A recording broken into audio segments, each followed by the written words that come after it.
Hello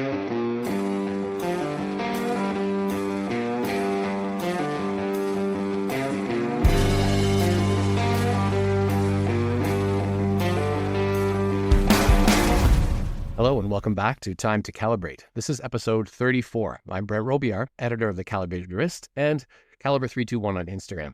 As always, I'm joined by my colleagues Bob Allaby from the YouTube channel Time to Go Travel and Timepieces, and Mark Levesque, freelance writer and North American brand director for Isotope Watches.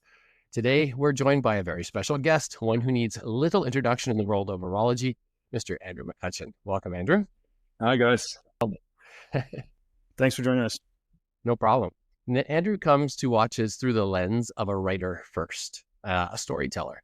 His academic background is in creative writing, where his thesis, Café, was a collection of short stories. Wow. He's co-authored 2 books of non-fiction. Leading with the deepest academic cut possible. That's true. We go way deep. So wait till you see the questions. Jesus Christ. You're going to bring up my shoplifting record next. Well, I'm going to strike that one, I guess. Okay. So we found out also that you're the author of 2 nonfiction books, The Music That Makes You Made and The Fatherhood. Oof. And of course, you wrote for GQ, The Age, Qantas, and Inspired magazine before, founding one of the most recognized watch media platform in the world, Time+Tide. He's also known to many as a Effing Time, along with George Bamford and Adrian Barker, and now a Matter of Time, Leonard Picciano and Christian Hagen. But at his core, Andrew is a journalist, a creative, and a community builder, someone who has transformed a side hustle in Melbourne into a global watch media and retail force with Discovery Studios in Australia, London, and now New York. He's also hashtag no days off. Did I miss anything, Andrew? I feel like I'm at my own funeral. All I need now is a roasting episode. Yes. Rest in peace, Andrew. Obviously, you tried to do too much, and now you're going to pay the ultimate price. Wow, no, that's quite a flashback, and I think there's a degree of terror that sets in when you agree to do a podcast where there's actually been a modicum of research done. I'm like, now I've got to wake up and I've got to be on my game here because you guys have done a Wikipedia deep dive. It's all true. It's all true. It's all regrettable. Most of it is regrettable, but Time+Tide's certainly not. Yeah, wonderful. Well, as we're kind of bound by the unwritten laws of all watch podcasts, we'll kick things off with a wrist check. Andrew, as our guest, you have the honors to go first. What's on your wrist today? He's naked. I'm naked. I tell you what's upstairs on my couch. I have one of our team is staying at my house currently, and he wanted to have a closer look at my Straum Jan Mayen Time+Tide edition, which hasn't really been seen yet. I can go and get it if you've got time to wait, but if you've got time to calibrate, you've got time to wait. It's upstairs on the arm of the couch. I have it's a sort of I know that their green is called a moss green, but this is more moss than their moss. This is like a really olive toned. It looks sort of dugout dial. It's a beautiful Grand Seiko looking They make dial. nice stuff. It's just awesome. And I wanted a white rubber strap on it, so they did that for me too. And I don't know, this is one of the true privileges, and I abuse these privileges all the time of where we are now, is that I said, yeah, I like your collection a lot, but what you're missing is this particular Pantone of green that I think is great. And I sort of pushed them to come up with a tone of green that's more that sort of olive, winter moss type of green. I just love that khaki adjacent green. So that they tried and got the pitch exactly perfect. And I picked it up at Wind Up last week, and that has not left my wrist because the total spec monster in terms of its comfort and quality. And it's just, they're, to me, a bit like Serica, they're right at that pointy end of the quality spectrum of new brands. So I've been wearing that constantly since I was I don't know, it's sort of my life now, but I do pinch myself often when I turn up to say, oh, Stram, how you guys going? And they're like, we have your watch. I'm like, I completely forgot that I pushed you to do that, but it will be available in our studios as a studio exclusive, which is the reason for its creation. But I was wearing it until 3 minutes ago when I ran downstairs, and it's up there on the couch, but I can go get it if you want. No, it's all good. We are familiar with it, and we'll be nice and surprised when we see it. Strom's a pretty cool company that when they made the change from having a standard bracelet attachment to their cases and went to a integrated bracelet version, I think they just took off afterwards, right after that change, and it's so nice to see them. We got to see them in Vancouver, and it was really cool. They also have the on-the-fly adjustment now on their bracelet. They were in Toronto recently at the Toronto Timepiece show, and that's a nice little thing to have too. So yeah, you're right. They are like sort of a spec monster of a brand with their watches for sure. That particular clasp, actually, I find that it's even better in terms of specs and functionality than the one that Omega put on their Aquaterra line. It's fantastic, and I love the way that their strap changing system works too. Voss is a great guy, and those watches are just beautiful to begin with. It's just, I mean, the thing that strikes me about Stram, not to go on too long with the wrist check, this is what always happens on A Matter of Time. We're like 25 minutes in and haven't even got to the fucking subject. It is that, to me, that what a Stram added that gave them a place in the studio, because you need to add something to get at the moment that the list is so long that you just need, if you're going to barge through the list, you need to have something. And their dial quality, the dial animation is just unbelievable. Like it's, I hope they're keeping their secrets close to their chest, but there've been micros that do nice dials, but I would say that Stram are leading the micro category with their dials in terms of you've got Anno Dame with those beautiful enamel dials, and I'm trying to think of the others that I think Atelier Wen have had some beautiful hand guilloche dials, but Stram really take it up to Grand Seiko with those nature inspired and the animated dials. They're getting up there to comparison with, the best out there. It's fair to compare them. What about you guys? What's on the wrist? Mark, what about you? I spent the weekend wearing the Isotope Moonshot chronograph, which is a fairly large, chunky monkey. And it is now off to a reviewer in Toronto, a friend of all of ours, James Stacy. So hopefully he'll have something in Hodiki at sometime soon. So I'm going to try and wear something smaller. This is our Flyaway guilloche pattern watch. The guilloche pattern is actually the Lacrima logo over and over and over again on itself, which is kind of neat. But this is a 36.5 millimeter watch, and I haven't worn something this small since the late 80s, early 90s, maybe. So it's kind of weird. I have a 7.5 inch wrist, and I mean, it works, but it looks tiny. But I like it. I mean, it's got a lot of cool little details with the Bob, the paraboloid, hyperbolic, something. Hyperbolic paraboloid, yeah. There you go, yeah. Crystal. So yeah, that's what I'm wearing. Nice. What about you, Bob? Today I have on the Millgraph from Micro Mil Spec, the tooliest of tool watches, I call it. Theo is actually in town from Micro Mil Spec in Toronto for a few days. I saw him yesterday and thought I'd put it on wrist for the day. That's fantastic. On the bracelet, I see. Yeah, so I and on the site it doesn't offer it on bracelet. I think this was a prototype bracelet for the model. Well, this is a review model that's sort of been making the rounds for months. But yeah, no bracelet available currently on their site. I meant to ask them about that. Actually. I asked them on the weekend in Toronto and New York, and it's on the way. It is on the way. Okay. Very cool. Good to know. Well, I have the Breitling Aerospace on wrist now from the sort of early 2000s, I think. The two of you, anyway, Jamie Andrews, and I bought it from him for a very good price, and he's been bugging me for about 2.5 years now to buy it back. But I still kind of like that as a daily wear. So that's what I have on wrist today. Nice.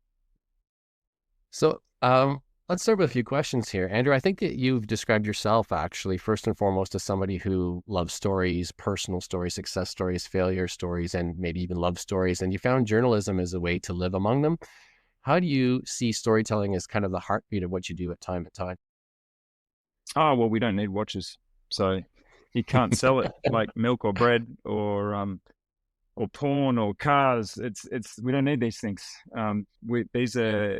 They're nice to haves. So the onus is on the brand and the business to create desire. And the best way to create desire is to tell a story. If you want to captivate an audience, I learned very early that you start by saying, I want to tell you a story. And there's just an erogenous zone in the brain. There's a little button in there that gets pressed when someone says, I'm going to tell you a story. You just cannot help but be activated for that. So that's where it all began. I just felt that watches were commodified often by the brands, and I thought the advertising and the ways that brands presented watches was just very very much presented them as items and things. And then I thought the watch media at the time in the mid 2010s was very sort of geeky and detailed, and people arguing about whether a lug width was appropriate for them and whether there was micro adjust or whether there was appropriate water resistance or this. None of it was hitting me in any spot that made me want watches. And yet when I spoke to people and I asked people about their watches, I always got these incredible watches. Are such a personal expression, and they're such sentimental objects that pretty much always have a story. Like, you will learn more about someone by asking why they're wearing what they're wearing than you might learn from an hour of conversation. So it's just a real shortcut to me to, like, again, it's fun starting with a wrist check, because I kind of get a sense of you guys. It's very economic. I economically get to a point where I'm like, okay, I've got to read on these three. But that's what we do. You kind of, they carry a lot of meaning. They're very intentional things. You never accidentally put on a watch. Most of the time it's put on with an intention of, it either serving a purpose or expressing something. And I just find them to be extremely interesting little things. And so many times in my life, a very innocent question of, oh, Roger Federer, what does tell me about the watch? It just leads to a disclosure that was the best answer of my interview with him. And that's kind of where I started to think, there's something left on the table at the moment, and I want to try and bring that more to the front with Time+Tide.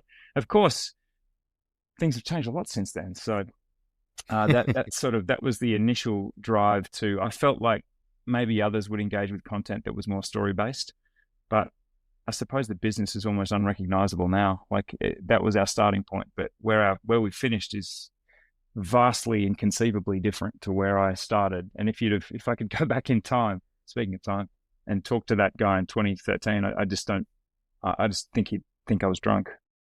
What actually originally inspired you to start Time+Tide in the first place? Were you a collector and consuming content and thinking, hey, I can do that better, that sort of thing? Or was it something else? No, man, none of those things. That's what's, I suppose, makes Time+Tide invariably different, is that I've still never been on a watch forum in my life. I've never been on Reddit ever to see what's happening in the watch community. I've never really I've never taken my collection anywhere to show people. I've only been to get-togethers long after Time+Tide. So I saw it as a business opportunity, and I saw it as a very story-rich area for a journalist. And the other thing, the honest truth of it is that if you took watch advertising away from print media, it would collapse instantaneously. The whole world of print media, because print generally is for a higher socioeconomic group. So usually there are fairly wealthy people reading print media.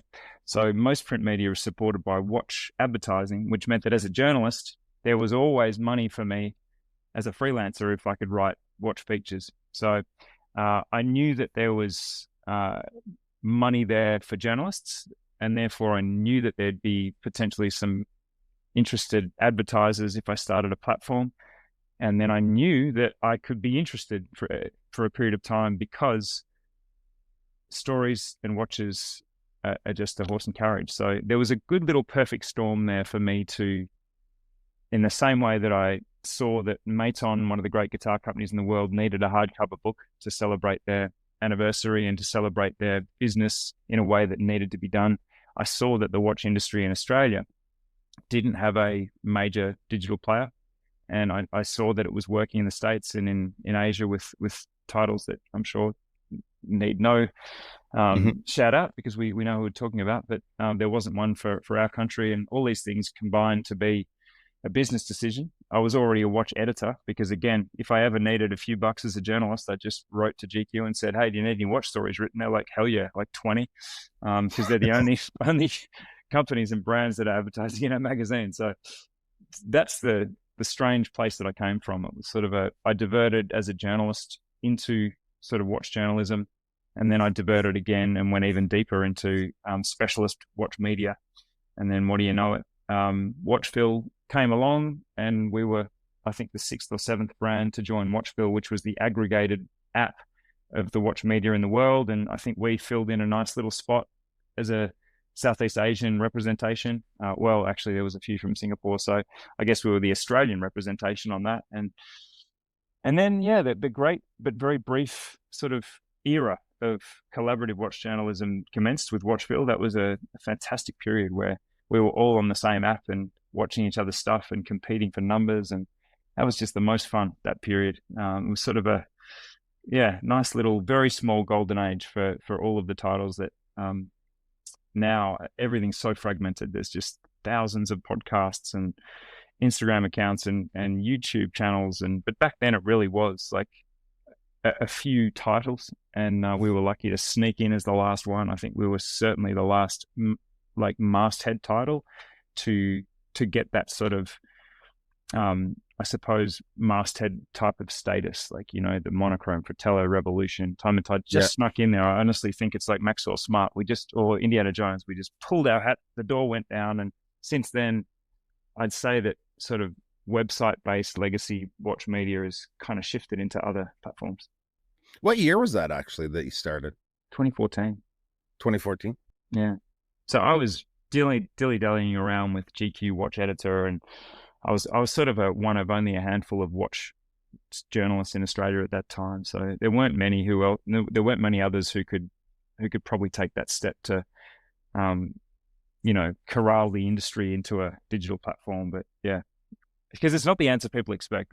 Usually people would go back and rewrite history and say, I've always been into watches, I'm really passionate, I'm a collector. None of those things. I was a media entrepreneur, and someone who, again, the authenticity of it is that I truly was just staggered at how story rich these objects are, and how you can bring someone to tears by asking them about their watch, and you've said is, hey, tell me about that. Well, this is actually a gift from my father. Oh yeah, what was he like? And then fucking tears. It's just game on. And, well, you know, it's an amazing little memory vehicle, and that's really the original pull. I wouldn't have lasted if that wasn't a part of the mix. Like, all of those sort of right brain reasons are good and well, but you can't sustain a business if you don't find a passion. And I found a passion early, lost it in the middle, refound it, and now I'm just completely obsessed. And I truly struggle to sleep most nights because of the excitement level of everything we're doing. So it's a funny story, twists and turns. That's very cool. I remember there was an early YouTube channel, based in Australia called Friends of Oris that I used to watch. I don't know if you know that one. It was kind of cheesy. It was an Oris dealer that was just talking about the latest releases, and it was kind of neat. Of course, with the Australian accent, made it kind of charming. I think I remember that guy, but I didn't see the channel. Yeah, I don't know if it's still around. It probably isn't, but it was cool back in the day. So you've worked in print media as a journalist and an editor. How did that background influence the way you approach watch media today? Probably in the early days, just really wanting to apply watch journalism to the same sort of standards as the best of print media. That was a new idea, because a lot of the mastheads or a lot of those brands we mentioned, RJ was in finance, Frank was a public servant, Ben, I think, was in finance, and then went to journalism school afterwards. He retrofitted his kind of degree. Way, I mean, God knows, Way could have been anything. I think it was everything. It was a cowboy. He's in the movies. I mean, who knows? But yeah, I was very much from a journalism background, and there was a lack of that sort of,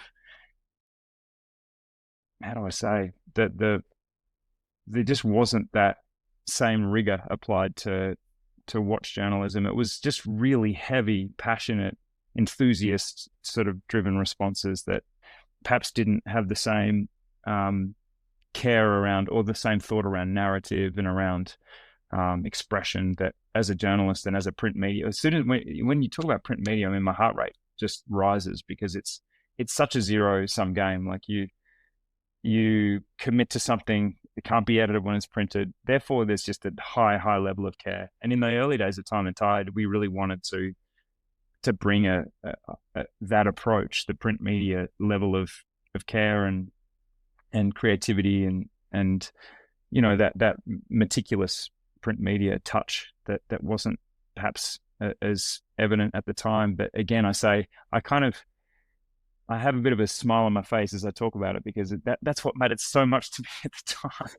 And now it's like, I think we do great work and I think we tell good stories, but it's the focus of the business quickly shifted to the media, the modern media sort of priorities, which is so much less about that than they are about immediacy, about first to publish, formats, about being first to market, about all of the, breaking the embargo to get the scoop. Like, all these things has got nothing to do with that slow and old fashioned approach to high quality journalism and media. But it's almost quaint. It's cute that it mattered so much to me at the time. But I do have a smile on my face, because while I still think Time and Tide prides itself on a certain level of quality and certain level of diligence in our work, it's certainly not the North Star as it was back then. But that was, Bob, to answer your question, that was, and Mark, it was all about that in the beginning. I'm looking at all of these publications that were clearly written by people who aren't journalists, and that they had their strengths. Like Fratello was this community-driven platform that was I was just in awe of what they built around the Speedmaster and around their editions were just groundbreaking. It was again, it's sort of funny to think that these people later have just become allies and competitors and colleagues and friends. And then you had Monochrome, just so rigorously factual, but with no real sort of thought for that narrative creative story angle or narrative and story. And you had Revolution, which was such a florid and sort of, he's quite a literary. He has his editor's letters are always worth a read. So there was, all of this. This is how I saw the landscape back then. I thought we can make a difference. We can get a name. We can become globally renowned for this different editorial approach. And that was the plan A. Well, while we're talking about print media and your love for it, there's a story out there about you launching Time and Tide at Baselworld with a printed newspaper in hand. Oh my God. An almost guerrilla style debut. So if you look back at those early scrappy days, what did that kind of risk taking, I guess, teach you about business? That's a good question. It probably taught me that, because that's exactly what I did. I printed a newspaper announcing a website. And the newspapers cost me $20 each, because they were on the heaviest gram weight paper. I made sure that they were stitched by a Singer sewing machine with this red thread down the side. It was a beautiful, beautiful object that had a letter that was stitched onto the front. I mean, if you could ever find one of these, they're true artifacts. And it shows me how myopic I was as a business builder at that time. I just saw things from my point of view. This is what I thought everyone would want. Therefore, I did exactly what, from my single and egoistic point of view, or egocentric point of view, I think the whole industry is going to be delighted to see that someone's bringing back a masthead level of journalism to watch media. And I don't think anyone fucking cared. They were all just like, thank you for this beautiful object. I can't fold it, because it was so high quality that you felt bad even rolling it. So they were like, and when they did fold it, I'd always be like cringing. So, but now I just cringe at the whole fucking idea, because it's just so, again, it was like, that's what Andrew wanted to exist. But I hadn't really thought much about what was going to, what the industry needed. Whereas I think now as an entrepreneur, I have such a simple way to look at the world. What is your problem? How much would you pay to fix it? And how much will it cost me to fix it? And if there's a good differential between how much it'll cost me to fix what's broken for you and how much you'll pay for it, we got a ball game. I had no idea. I was just handing around these newspapers saying, Time+Tide's here. The stories will be better. Get on board. And I think everyone was just deeply confused. You give me a print publication to announce a website that doesn't exist yet? It's like, what the fuck? Well, since those early days, Time+Tide has certainly evolved. It's now a content platform, and it's kind of a media retail hybrid. It's a community, obviously, and it's pretty much a global brand. So as a writer, first and foremost, how do you navigate the shift from word to walls, or from publishing stories to the physical spaces that tell those stories? Man, you guys are giving me quality questions today. I'm thinking everything through on its merits here, and that's a good one. Look, it's not as much a disjuncture, or it's not as sort of much a chasm as it sounds. You know, like it's sort of Chinese water torture or death by 1,000 cuts. We just slowly, bit by bit by bit, found ourselves. I did start to become an entrepreneur. I did start to, where I started with the world's worst launch strategy, I ended up with, honestly, I think one of the world's best evolved watch products, which is this evolution of retail. But the steps in between the newspaper launch of a website to where we are now, there's so many little micro adjustments in there, if I can use a watch pun or a watch analogy. But really, it just became about, where are people consuming media, and how has that changed? And what is the missing piece between the inspiration that media, even like your podcast, where if you're creating desire, where is the missing link between learning it, like hearing about Storm? Like, let's go back 10 years. There's a new micro brand, I'm trying to think, called, let's just play a game here. 7 Friday. There's a new micro brand. Guess what? It's come out. Someone's listening going, Mark's describing in detail, it has a parabolic thing, and it's got an amazing micro adjust class, got this and this. How frustrating that there's nowhere for me to experience that I just have to then go and Google it, find something about it, find out if I can buy it online, find out if it's a drop or available. Just so frustrating. So I guess in the many micro adjustments from the newspaper that we started with to where we are now, the biggest bridge that was missing between what we were doing in media and what the consumer, the reader, is doing over here, the biggest River Kwai bridge that was missing was, how can I experience a Christopher Ward in the metal in Australia?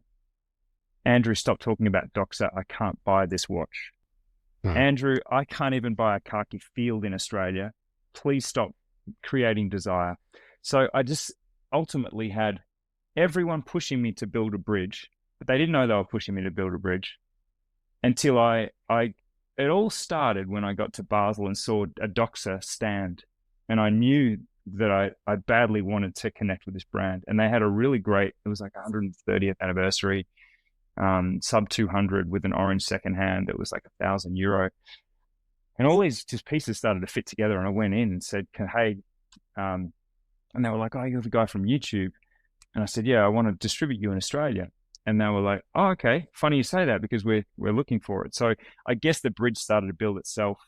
And then when we succeeded with Doxa, we started to build up a bit of Dutch courage. It's like, after a few beers, you're going to go and ask the girl out. So Doxa was a few beers, and then the girl we asked out was Hamilton. And then they said, yep, we've seen what you did with Doxa, and we're interested. And we sold 1,000 watches in our first year of Hamilton.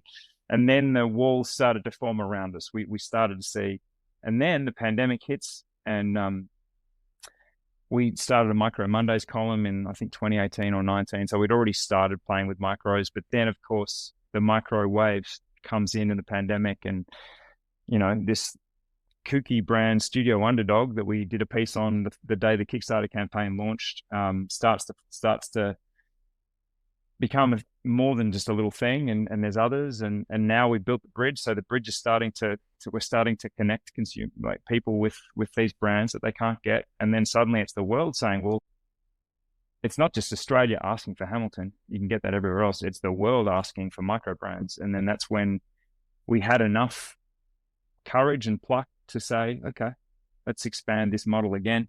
Try it in Melbourne, it worked. Try it in London, it worked. Try it in New York. We'll see. Fantastic. Yeah, that's incredible. So you've built Time and Tide into a blend of journalism, community, and commerce. How do you maintain credibility and authenticity while scaling up? Because we curate.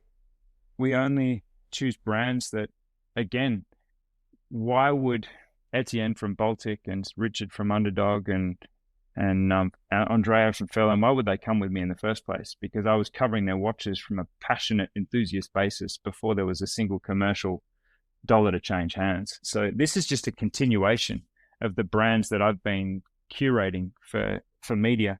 And I've been truly, like Doxa and Hamilton, it's such an odd mix, but the consistent through line is that these are brands that we've been cheering for from the media side since the beginning of the business. So there's consistency, there's authenticity, there's no sort of bizarre, and here's Jacob and Co, and here's Avanti, and we've been very, I would say, stubbornly true to our passions in that, and when you said, I think you were saying before about, in terms of brands, that a brand has to show me something to get into the studio, and Strom is a brand that I'm as excited about as when I saw Underdog for the first time. So I would say that how do we maintain credibility?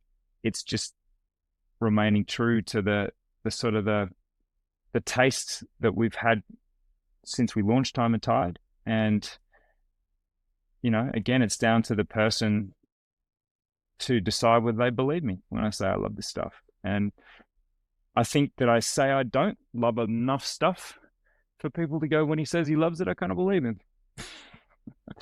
And that's where these podcasts come into play, because when you see me on Time and Tide, I'm usually saying, how fucking cool is this new Longines Spirit? Look at the way they've refined this. Look at the way they've taken tips from the Black Bay 58 and refined a platform here. You only see me promoting stuff. But on About Effing Time, at least half of the time, you saw the other side, the dark side of the moon, which is that there's a lot of brands I don't like. There's a lot of watches I don't rate. There's a lot of things I object to. I have a lot of feelings. And I was able to show a bit more of the whole picture. And that's why I'm glad you mentioned them early. I think About Effing Time was a reinvention. Like I mentioned, losing passion in the middle of the Time and Tide journey. I definitely found it again with About Effing Time, because I think people were just sort of shocked to see the sales guy.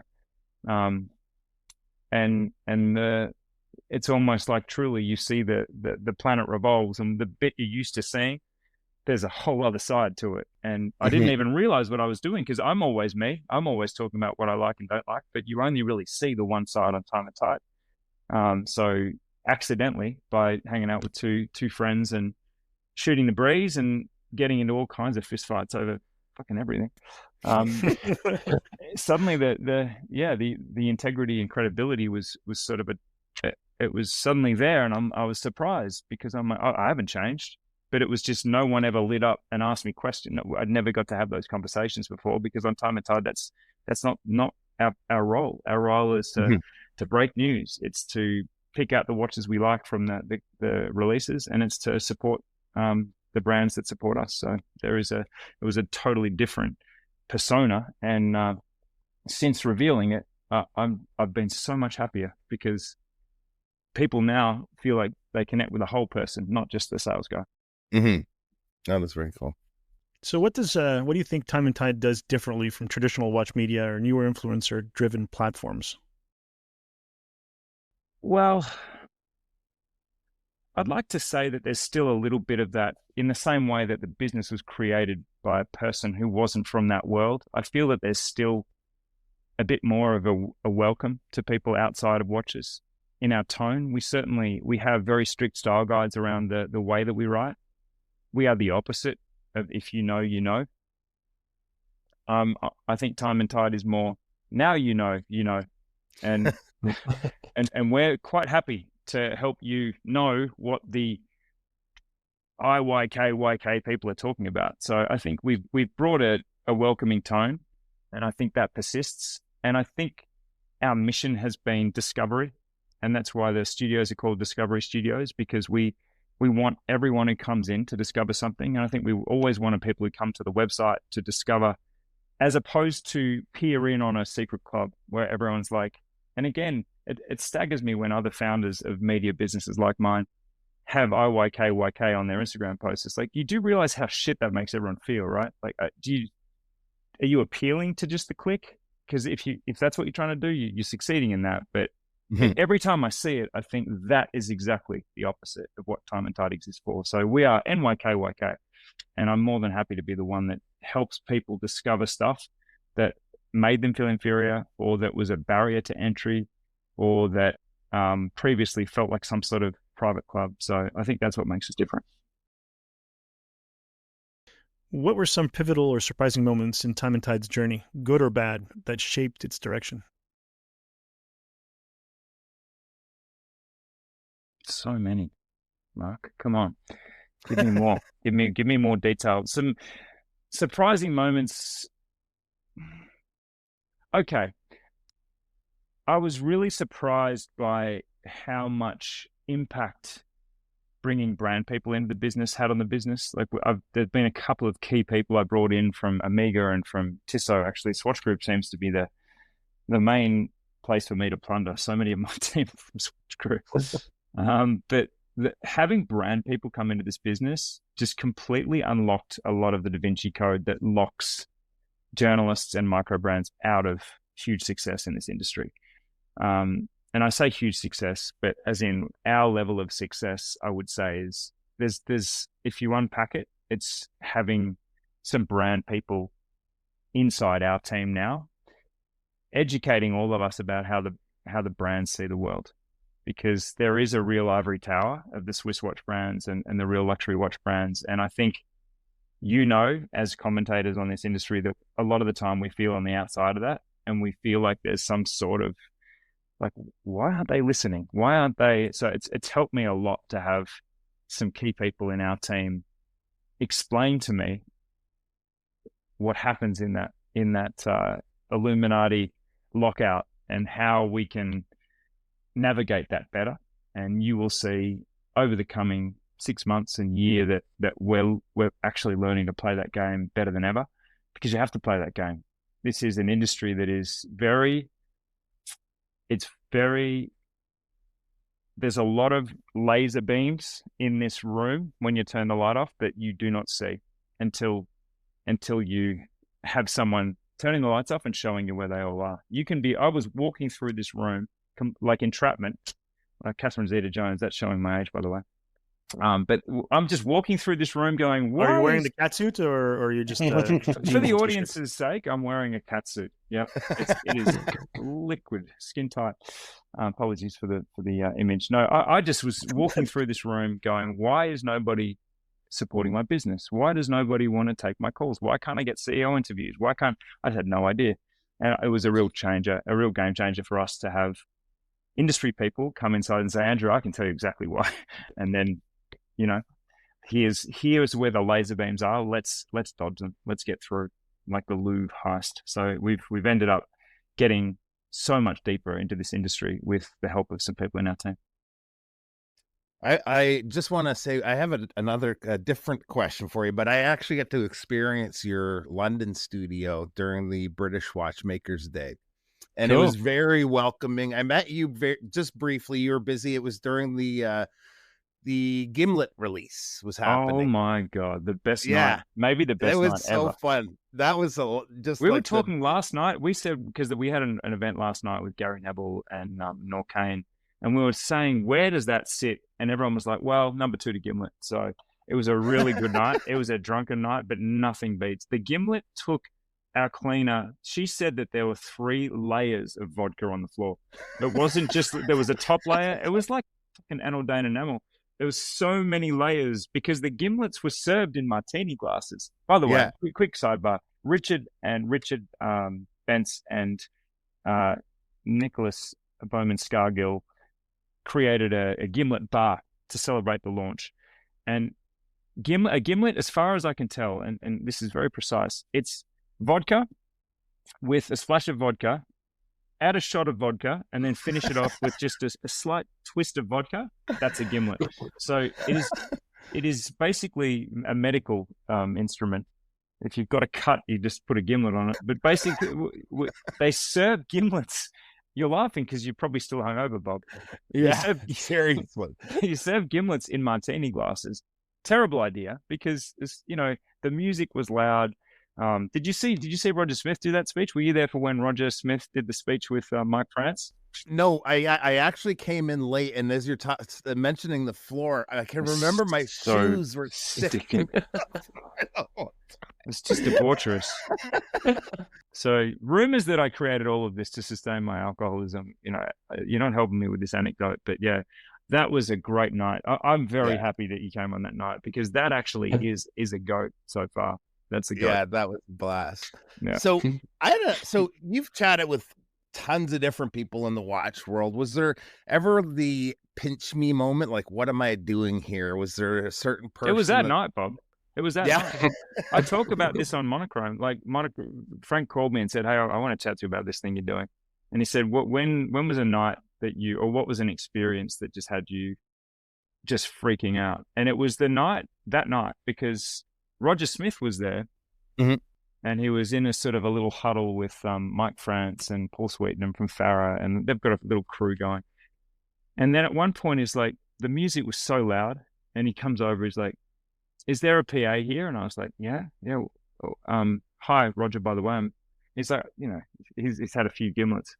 And we turned the PA on, fired it up. He grabbed the mic and just said things that just sort of warmed me up. And I'm still kind of warm from it, because he just said along the lines of, we needed this place. We needed a town square where we can come and get drunk and celebrate British Watchmakers Day, because all the brands were letting their hair down after an absolutely mental British Watchmakers Day. And I think that was the year. No, it wasn't the year of the pizza. That was the year before. But we'd had another big year of, we had the Time+Tide cafe at the British Watchmakers Day, where we sold pizzas and burgers. There were all cases and everything. It was just a silly thing. But all the brands the year before, they all just sort of scattered to the winds. Whereas this year, all the brands came to Time+Tide to let their hair down, and Rich and Nick put on the bar, and everyone got hammered. And but having Roger say, this really helps our momentum as an industry. This helps our bonding. This helps our cohort to have this space. And thank you for making it. And he just said, "I just wanted to do a speech to thank you for making Time+Tide London." It's just a moment where I couldn't even bring myself to respond. I just went, kind of gulped, and then Mike France took it, because I was awkwardly just not saying anything. And then he went on his merry way with how, it is a true threatening sector. Like, the British watchmaking is threatening something right now. And it felt significant. It felt like not quite a Sermon on the Mount or a Gettysburg Address, but it was a special moment for the industry, and for me to host that moment was the best feeling.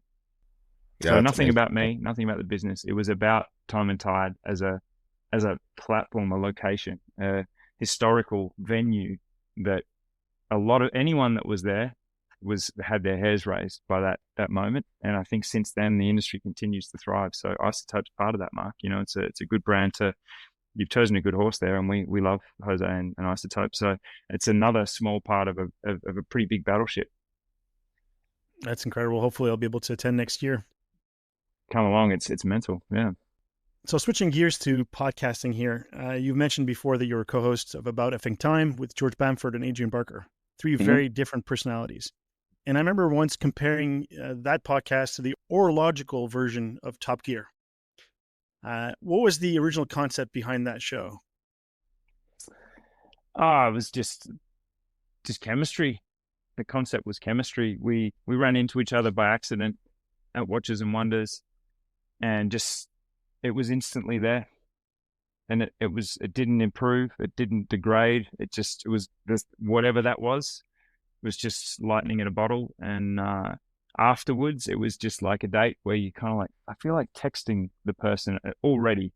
And within an hour of that, there were texts flying around of just like, that felt so fun. So it was just chemistry. And you know it when you got it, you know when there's a good mix of people. And we knew that we weren't going to agree on nearly anything, and we went into that with our eyes open, knowing that it was gonna get wild, and that was part of the fun. And I think the best episodes are the ones where there's just total disagreement and total chaos. They're my favorite episodes by far. They were a lot of fun to watch, especially the ones where you guys went off with a budget and went to, it's very similar to Top Gear, where you had 3 shit cars and you had to drive 600 miles to wherever. It was fun, man. That episode, if I could do Bond Street over and over and over again, we would have. It's just that the production started to. Oh yeah. The problem was the cost of that show was just something we'd never really factored in, and Time and Tide, I suppose, bore the brunt of that production burden. And that things immediately, as the success grew, the infrastructure did not. So to answer your question ahead of time, why did it end? It was that episode. It was episode that they were so great to do, and they were so much, to me, they were so clearly the way for us.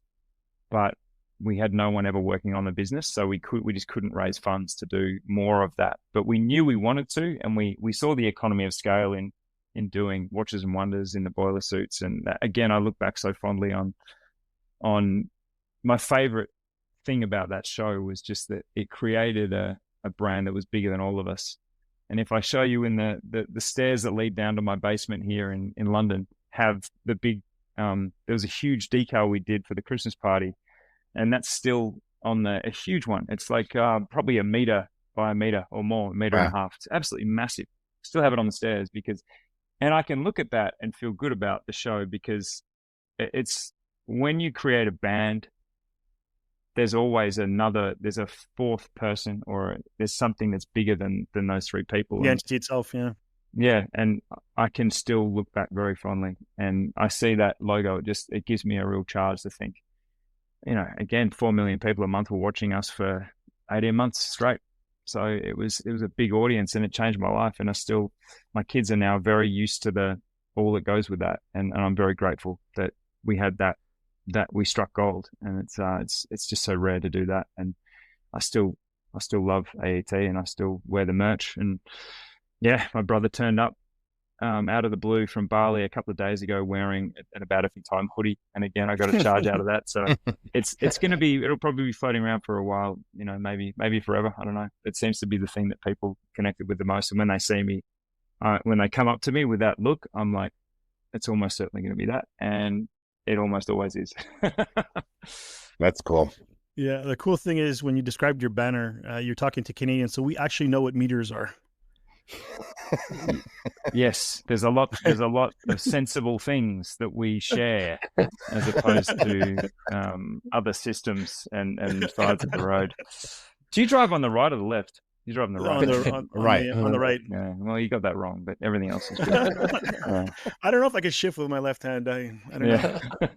I've always wanted to drive the reasonably priced car in Top Gear, and I'm thinking to myself, if I get there and I have to shift with my left hand, and sit on the wrong side of the car, I don't know if I could do it. In my world, it's my peril every time I'm in Switzerland. Just stay the fuck away from me if I'm on the road.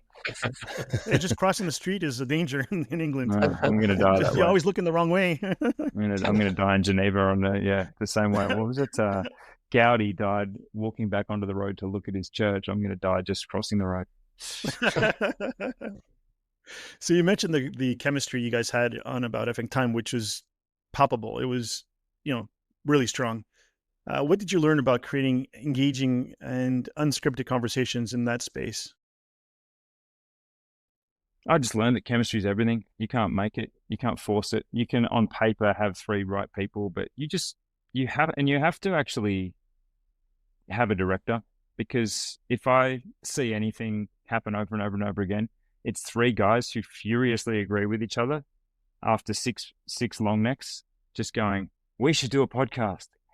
And it's like, well, if you're all agreeing with each other, it's immediately a no, because you shouldn't, because no one's going to tune in to hear people furiously agree with each other. And secondly, you need a director. You need someone like Marcus, for me, who I said to him after our little tete-a-tete in the halls outside Rolex, was that any good? And he was like, dude, that was great. And he's very harsh. He'll often say, it not only was it not good, it was fucking terrible. We're not producing it. That's not going into pipeline. Whereas after this, he was saying, that was great. There's some weird vibe there. So it can't all be furious agreement, because, the best podcasts, the best shows are always distinctly different characters that have different identities. And I would encourage every podcast to craft identities, as in know your lane. We didn't need it, but then if the chemistry is really strong and the characters are already as they are, even better. But, Guy Ritchie creates different identities for all of his characters, and he always has them in the opening credits just to tell you, this is this one, this is this one, this is that one. So there's a few tips there, but definitely if you're all agreeing with each other, it's boring as hell. And you need a fourth person to validate that someone would find it interesting, because I want to do a podcast with Phil Toledano, but I'm pretty sure that only Phil and I would ever listen to it. So it doesn't progress. I find him the most hilarious and eclectic and unpredictable and just brilliant person. But I know that Marcus would probably say, dude, this is niche. I always kind of am curious when we're talking to fellow podcasters, like how planned out, for your process, how planned out were those episodes, or were you guys just hitting the record button and embracing the chaos of it all? No, hell no. I'm a media dude. I'm a media professional. Yeah. There were show notes. There were plot lines. There were 3 points we had to hit. There were cutouts from the main show that we knew would become reels. We were picking viral moments within episodes before we'd even started recording them. That does not just happen.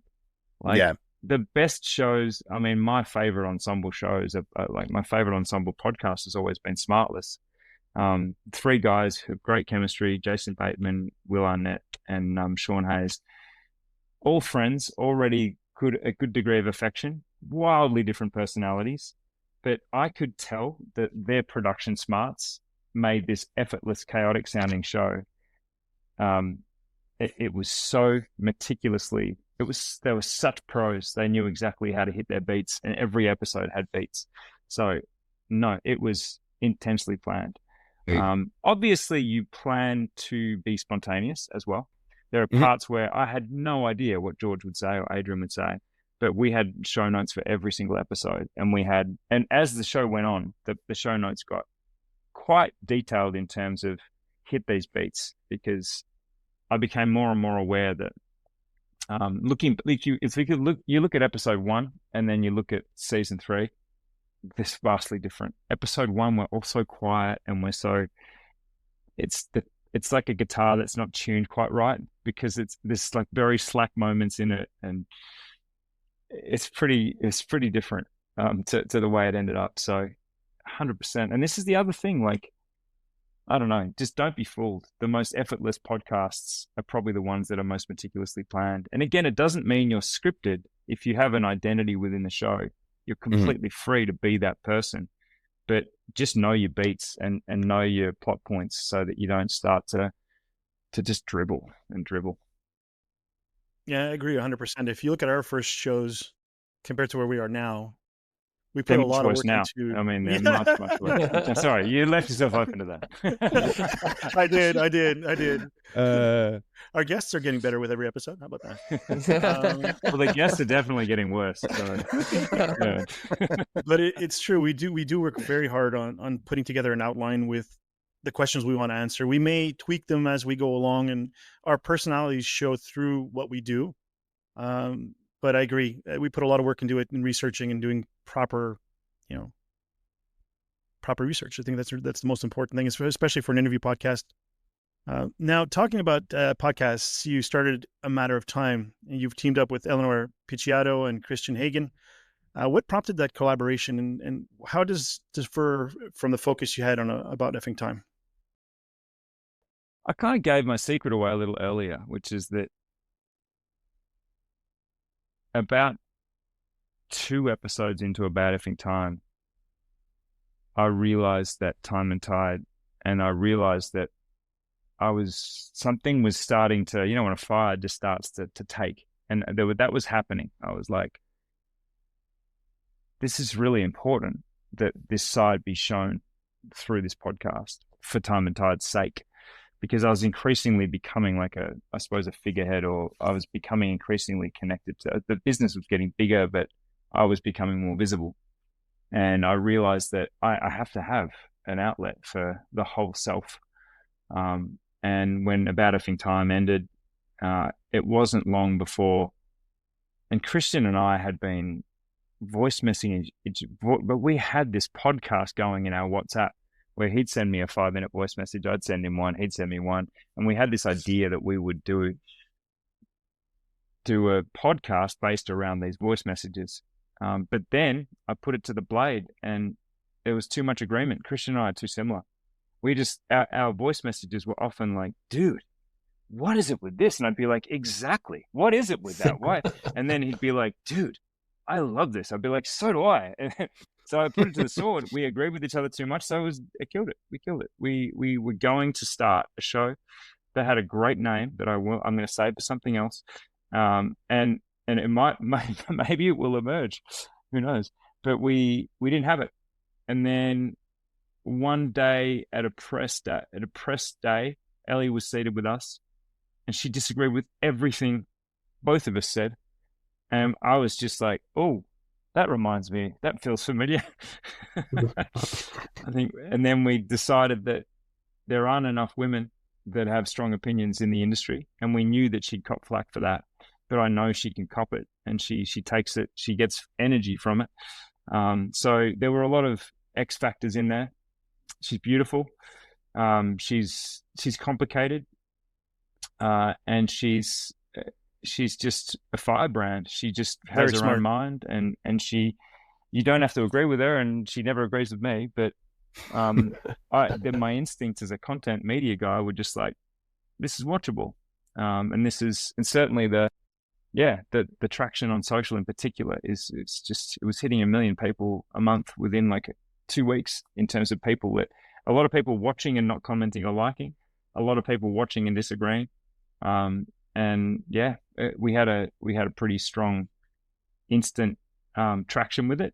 But yeah, it was different to About Effing Time, because it didn't just fall into our lap. It was more Christian and I wanting to do something, and then me kind of saying, well, I don't know, we're too similar. Where maybe there's a spice that's going to make this cake a little tastier, and that was Ellie.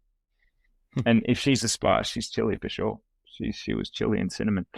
Yeah, it's a very good podcast, and it's also neat to see the perspective of people who have collected at a much higher level than most of the other podcasts that we listen to. And so seeing their experiences with these watches that are aspirational is kind of neat. So it's good for you for bringing her in. Yeah, and like I think Christian still stays in touch. His latest new watch alert is a Milgraph. So he's at a high level, but he's still very interested in the micros. And I think I'm slowly but surely working away on Ellie. I think she's bought a Disco Volante finally. Yeah, good luck. Yeah. You need to get her a Christopher Ward. Oh my gosh. I'm going to have it thrown in my face to be dead. Just knuckled with it. No, it's fun. And they're two people that are, to me, just big personalities. And I don't know, I just want to keep bringing it. Like the Time and Tide as a publisher and as a broadcaster, we're always looking for those combinations, and it'll keep happening. There'll be different combinations. There'll be some shows that go to multiple seasons, some shows that are one show only or one season only. And, we're just going to keep playing with that sort of, the chemistry of great media. And, I absolutely, that's what I love to do. That's become, when I talk about what Time and Tide started as a journalistic platform with good stories, it's even that is so far removed from, I'm looking for talent now. I'm sort of like a talent scout, as in out there looking for people that are great new voices and that are bringing the heat, because it's such a different ball game now. Like, you can't be a journalist sitting at a beautiful mahogany desk, writing stuff with a quill, and the world goes, oh my goodness, what a great watch review.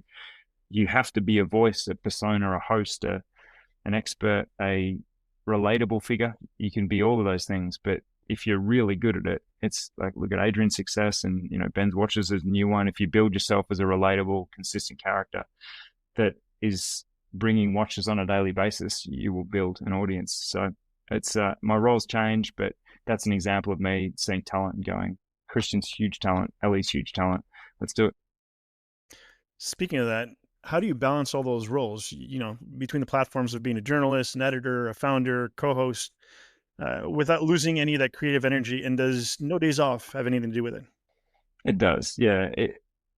No days off has just come about by, I just have an energy quantum issue. So much energy is needed to get through a day that I was experimenting with ways to create it. And yeah, me starting the day with half an hour of exercise, it's just super bland. Like Seinfeld won't talk about the fact that he's a no days off guy, because nothing's less funny than someone talking about exercise. So I'll keep this brief, but you've nailed it. I can do what I do across all these things because I've found that the best battery, the best power source is just to start the day with exercise every single day. And that's the secret, out loud and proud. You've talked to us a lot already about the gap that you think that Time+Tide has filled in the marketplace. And yet at the same time, you've also said that Time+Tide should never become purely transactional.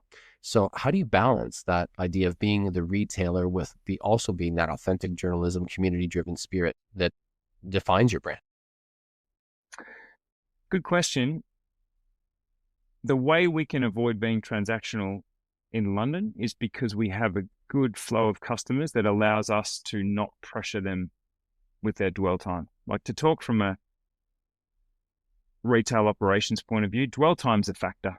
When you're at Watches Switzerland, you can't serve a customer for 3 hours if they're going to buy a Longines or a Tudor, because you've got other people to serve. You've got bigger basket size on the table if someone comes in wanting a Patek, or let's talk about a brand you can buy, wanting a Breguet. You're going to quickly ditch your Longines person and serve your Breguet, give them 3 hours, and they walk out with a 60K watch instead of a 2K watch. So I get that you need to be mercenary about these things when you've got when that's your operation, your model. However, in our space, with our customer flow, it's quite possible for us to allow someone a 90-minute dwell time to buy a Studio Underdog. And the other reason that we will allow that without there being any sense of pressure is that we are service over sales in the first few years of our business. We are building a legend with our reviews that is just critical. It's a critical piece. And every 5-star review gets shared on our channels. I will see every single 5-star review. And now that's getting to be a lot of the WhatsApp channel is reviews, but I just will not take the eye off the ball that we need hundreds. We need a lot of people to enjoy the experience for us to maintain this reputation for a non-transactional dynamic. But I will say it's a little bit easy when the customer flow is appropriate. In London, we have 30, 40, 50 people through a day over 8 hours. That's quite comfortable. If you compare that to the boutique that my store manager came from, he had 2 to 4 people a week. I won't mention the name. If you do know it, don't mention it, please. But it's it's easy to be non-transactional when you have a steady flow of customers, because you can say, take it or leave it. Next customer, it's all good if you go and have a look around. But you can also you can give people a lot of your time when there is enough space around the customers to, if we had 1,000 customers a week, it would be a little bit different. We'd sort of have to be finding the customers that we could serve them, but the dynamic would change. I don't know if anyone has 1,000 a week, maybe Kith or Aimley on Door, or I'm trying to think in watch retail, certainly no one. But yeah, I'm answering that really honestly because we have just enough people coming through to give them as much time as they want. It does turn out to be an exponentially higher number than any other retail store, but I still consider that we will not rush people, because that is the review that I want, and that is critical to our business model. We need to meet people on their level. We need to treat everyone's Studio Underdog purchase like it's a Rolex purchase. We need to meet people on their level and get as excited as they are about what they're about to spend. And for a lot of them, it's a big deal. Like a cab driver double parked, ran up, ordered a watermelon. We wanted to give him a beer and congratulate him. And he was like, this is my first ever big watch, but I have to go back and drive away because I'm parked downstairs. And we looked out the window and he's got a black cab down there with the hazard lights on. So, you know, it's a critical part of what we're building, that change dynamic. But there are a couple of things that make it possible. That's wonderful. Let's change gears here for a second. So you wrote a book about guitars, and you even got a chance to interview Keith Richards. As a guitar builder myself, I'm curious. When it comes you're to... a guitar builder? You're a luthier? Yeah. Good Lord. Yeah, I'm a luthier. When it comes to guitars and watches, is it the instrument or is it the music? Is it the object or is it the emotion? Oh, I'm not about the object.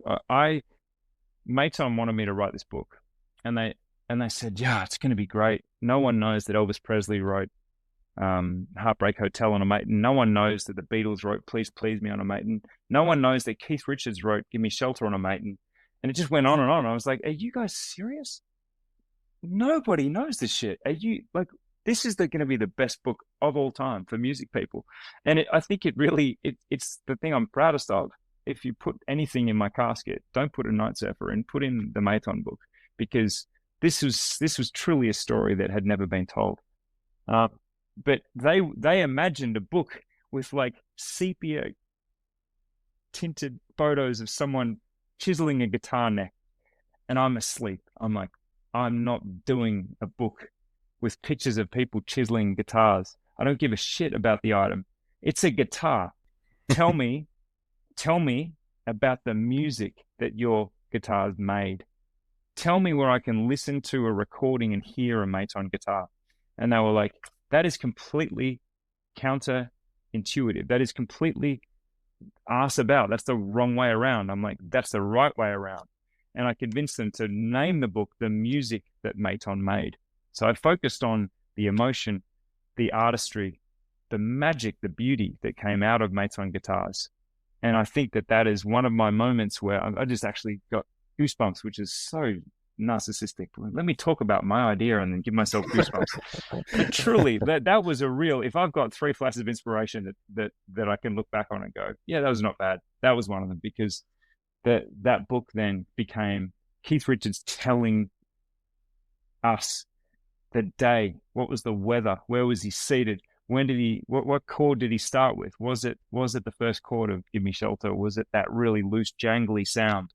And I got the whole story. I got the weather. I got what else was in the room. I got the items. I got the smell. I got the taste. And I'm all about that stuff. I don't care what the guitar was. And I frankly, actually, this is a funny story.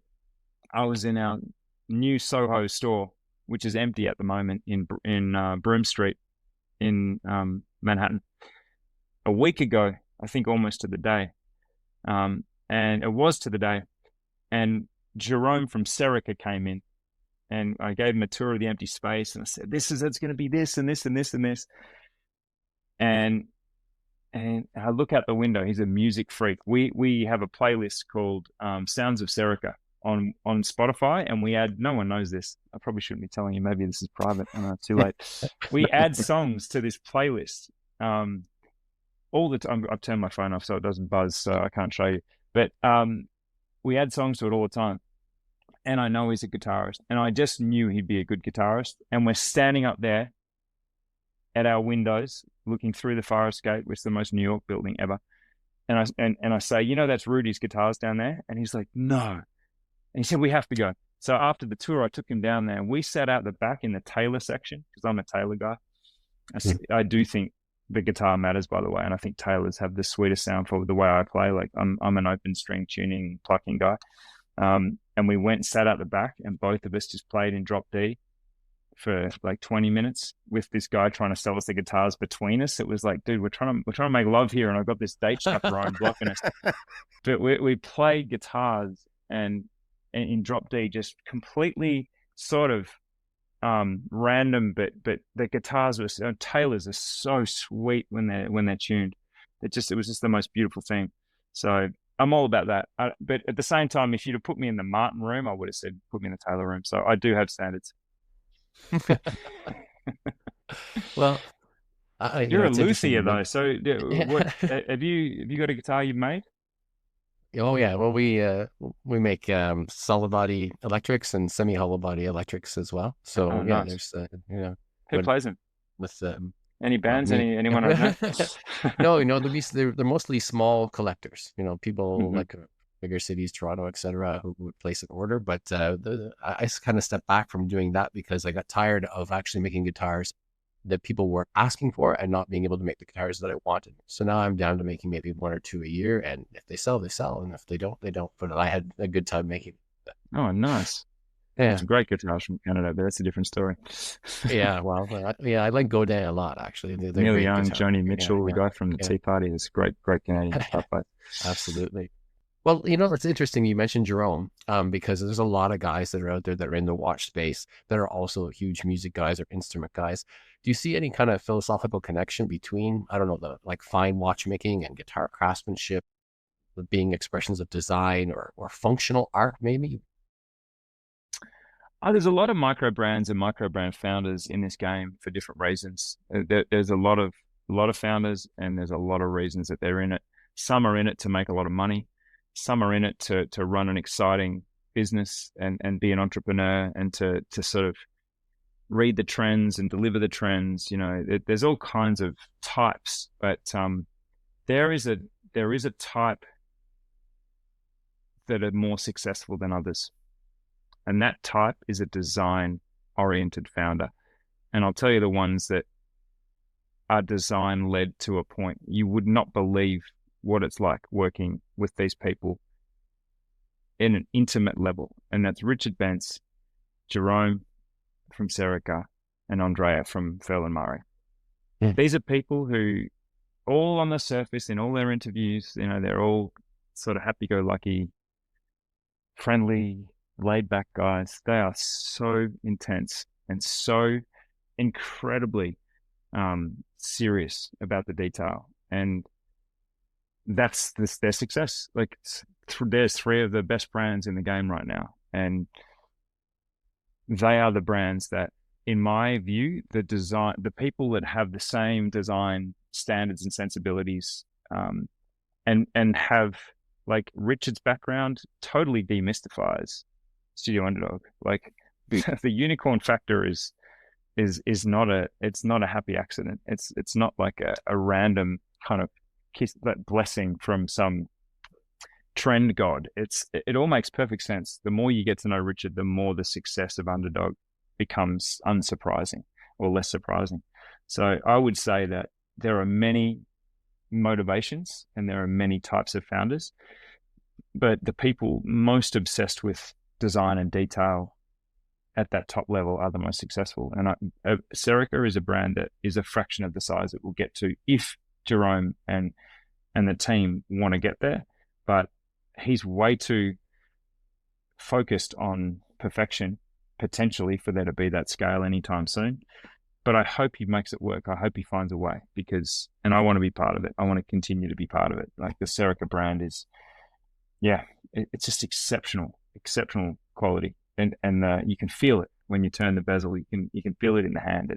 That's a brand that I would say highest conversion rate from zero by far in our studios. People will go in there thinking they want a ward or this or that and the other, and this isn't at the expense of ward. It's just, I encourage everyone. It's Discovery Studio. If you hear me as a broken record, I'm like, there are not enough watches on your tray. I know you've come in here thinking those two are the one you want. I'm going to pull out 5 more, and then more often than not, they come over going, "Oh, you killed me. Now I don't know what." So yeah, it's but then there's this group. It's such a joy I talked about having a flat moment before About Effing Time. I'm definitely in my peak right now because I get to hang out with these people all the time, and I get inspiration from their seriousness. Like, none of us are fucking around. Like, I've got my whole life on the line. I'm all in. Richard's all in. He doesn't need a plan B because he's rich enough already. But Jerome's all in. There's the other factor is commitment. Like, there's a lot of brands that are also moonlighting as something else, and people have 5 brands, and it's the ones that are just all in focused. And again, they're the same people. I'd list the same names. So good question. And yes, they are the ones that, in my view, are most likely to keep succeeding. You know, I think it's easy to speak passionately about this, and you do, when we're talking about the designers and the creatives behind these products and the partnerships that you have with them. But now that Time+Tide is sort of a global juggernaut, you also have investors and business partnerships. As you grow, how do you preserve that sense of creativity, curiosity, and maybe even fun that you had all those years ago starting back in Australia? Oh boy, that gets to the heart of it, really, because I shouldn't be having as much fun as I'm having. I shouldn't be peak fun because it's peak pressure. There are people who've invested in this business, but I've chosen our investors really carefully. And someone asked me this morning, what is the criteria for an investor? Because it's not an open invitation, and no matter what the ticket size is, it's just likely not to be an opportunity. So we choose our investors very carefully, and they have to be ready to have fun as well, and they have to be ready to lose their money. They have to be able to lose their money, and they have to get enough value out of the ride as I'm getting, and to be as focused as I am on the outcome, which is not entirely that focused. I'm so much about the journey in terms of getting everything right in the short term that I'm not going to be pushed into sacrificing anything for a long term. So there's this, if you choose your dance partners right, and they get enough value out of the WhatsApp messages you send them, if I'm sending you this as an investor, check out this thing that no one else can see, and I'm sending you this news, this is going to break in 2 weeks, you're the first to know it. I'm sending you this prototype of a limited edition months before. All our investors are people I send that stuff to, and they're getting the value out of their investment right away. It isn't like, hey, where are we at with our 3-year plan? Of course, I want to get to our 3-year plan, but that's the way that I keep it fun, is I choose our dance partners carefully. I've learned a lot from others' mistakes in this space. I've watched everything like a hawk. I know all the mistakes that have been made by others who've trod a similar path to us, and we're not going to make the same mistakes. We'll make different mistakes, and maybe we'll be someone else's cautionary tale, but I won't make the same mistakes. I won't be pushed into scaling too quickly. I won't be pushed into an investment group that don't have the same patience or the same passion.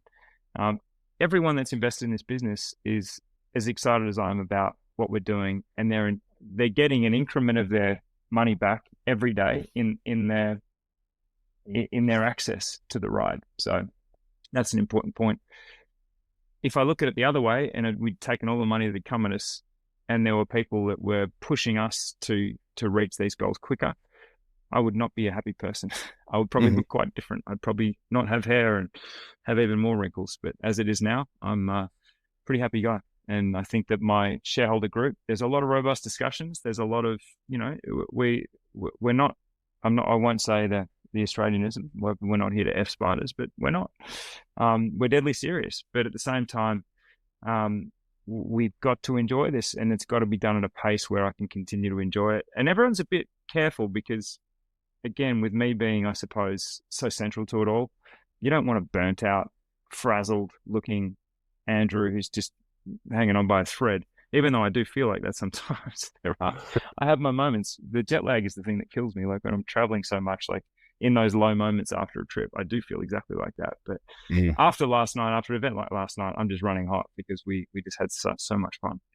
And again, that's Norcane is a big part of our world. They're one of our high price watches, and we sold a couple yesterday. And the event, Gary Neville actually bought the ice cream at the event, the soccer player. So it was just this crazy fun time. So again, cool. I make it look fun, but that's because people that are involved in this business genuinely, I'm saying to them, is this going to be fun for you, or are you just going to be stressed out about your return? And if they're like, well, it's important that I make a return, I'm like, that's just not for you. I don't know where this will go. We're treading untrammeled ground, untrod ground. So if this ticket of entry is you're excited about what could happen next and the journey of it, let's go. If you're really desperately wanting that 10x, go and invest in fintech or AI or something. Well, at least your beard is still brown, unlike Brent and I. I don't dye this. There's a lot of comments on A Matter of Time suggesting that Andrew, stop dyeing your beard. I'm like, I use fake tan occasionally when I'm super pale, and maybe that gets in there. But this is brown. This is legit.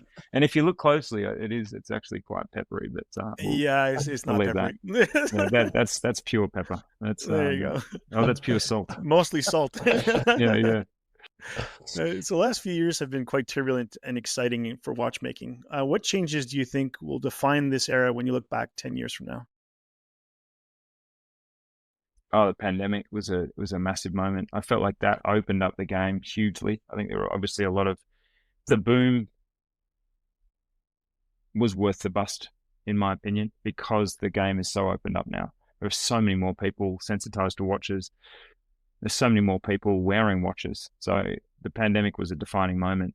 The bust will be a defining moment, but I think this trough that we'll enter will not be an abyssal existential end.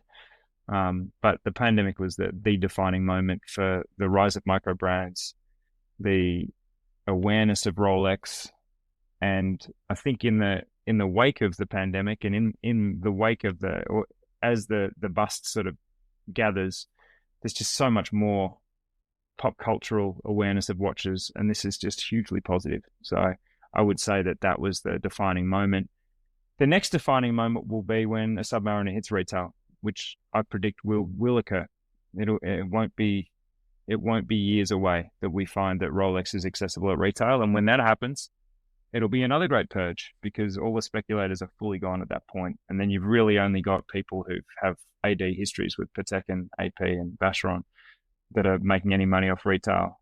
So then it becomes, again, another great sort of Enlightenment era of people that are only in the game for passion. And you'll see the great continue. equalizer. It'll be the great leveler, equalizer. Yeah. And that will be our next moment of truth. And the crowd will thin out massively. But working against that is the rise in awareness and the pop cultural adoption of watches. Like now you cannot spot a celebrity without a watch spot being attached. And that's wonderful. Like Jean-Claude Biver says it best. It's a battle for the wrist. It isn't a battle for brand on brand. If brands are still fighting, there's a war going on. That's everyone's happy. I mean, I shouldn't use, I hate wars. I shouldn't use that example, but you know what I'm saying? Yeah. It's a battle for the wrist. And if people are wearing smart watches, everyone was saying the Apple Watch is going to kill the Swiss watch industry. And he from day one was like, are you kidding me? People wearing Apple Watches is going to intensify the desire for a real watch because it'll become ubiquitous. And he saw that whole play. So he was one of the first with Tag Heuer with the connected watch. He was way ahead of the curve. That was questionable, but I think it was fun. It was fun, but I think his overall brilliance is to say it's a battle for the wrist, and that's where the genius comes through. Whether that emerges as a category for Tag, I don't know. That's still, I'm glad to not have to be making those decisions, but from the outside, I think the prevailing wisdom that I got from him was absolutely, I just found that's true wisdom, to be able to say, if people are wearing things on their wrist, then the industry will be thriving. It's when the watch disappears from the wrist altogether. It's when that Apple Watch disappears and becomes meta glasses that are ubiquitous. That's when the industry is going to have a dire existential threat.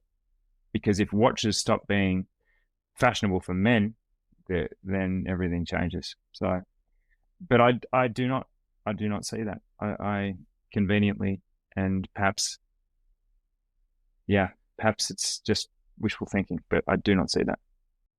You mentioned Jean-Claude Biver.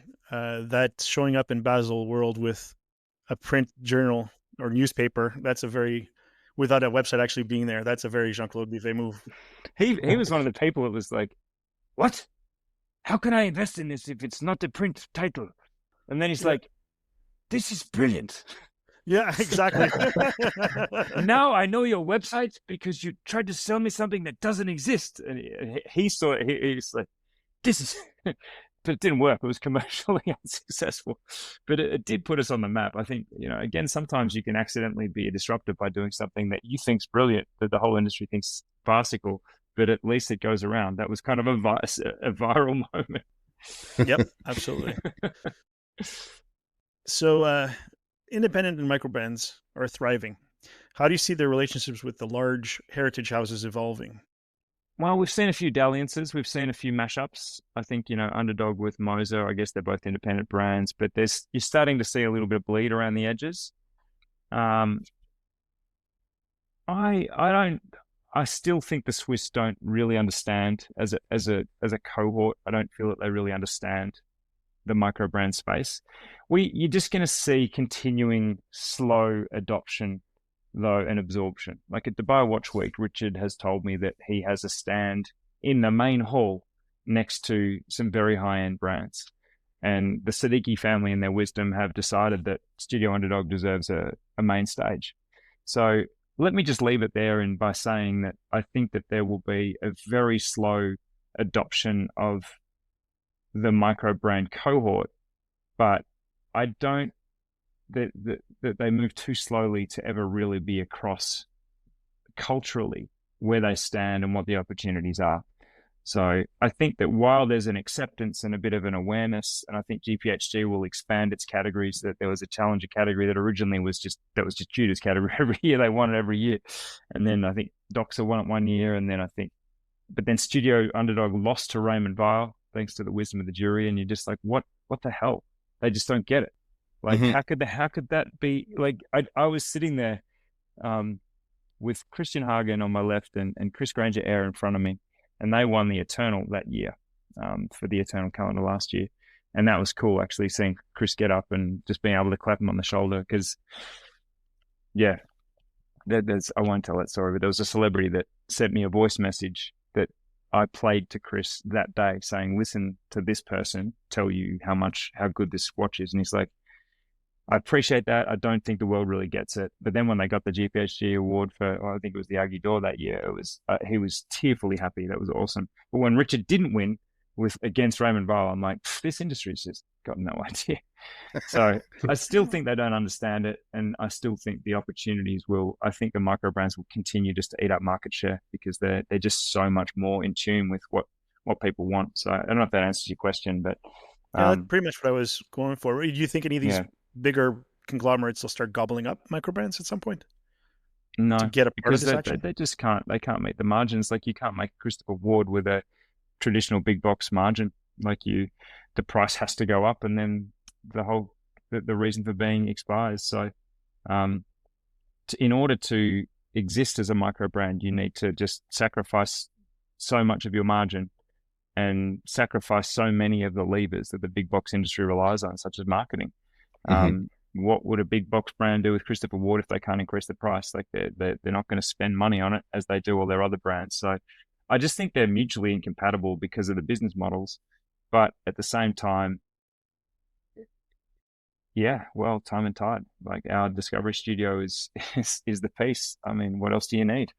We're going to there'll be boutiques on the high street. There'll be Time+Tide on a first floor somewhere with all the other brands that don't have margins built in for marketing and for retailers, and come and see us. All done.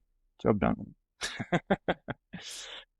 But I will say, sorry, I just wanted to say one thing because I have a foot in both camps.